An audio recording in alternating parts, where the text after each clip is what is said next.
Incidentally, I was a private pilot, so I have some familiarity it with the airspace. glided over my house, and there was absolutely no noise. What I thought to be a kind of a boomerang shape.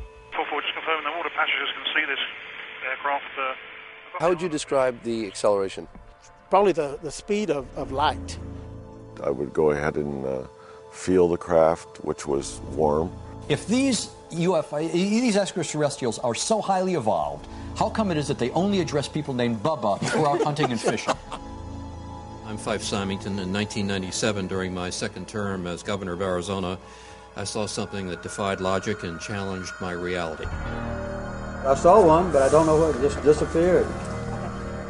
And the saucer flew right over him and put down 3 little gear and landed out on the dry lake bed. Next on Larry King Live.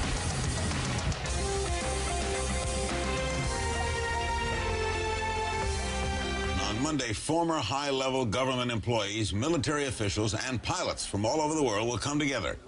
They'll discuss their own UFO sightings and encounters, and they'll do it at the National Press Club in the nation's capital. This is when we first saw the UFO. This is when the pilot saw the UFO. This is when the military guy saw the UFO. Performing speeds and maneuvers significantly in excess of anything that they'd seen military jet aircraft perform.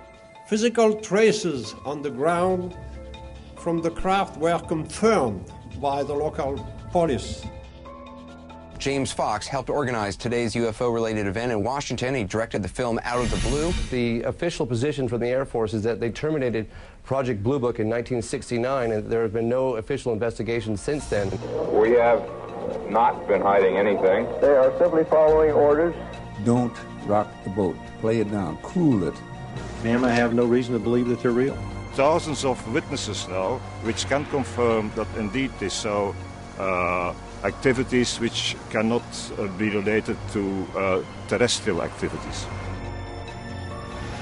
It's not going to be, as I say, disclosure with a big D. Right. It's going to be disclosure with a small d. If the government's announced, well, the unidentified objects are real, people would panic? I cannot say yes, but I cannot say no. Why do you think the Air Force doesn't want this out? I wish they would. If the Air Force is listening tonight, why don't you tell us the truth?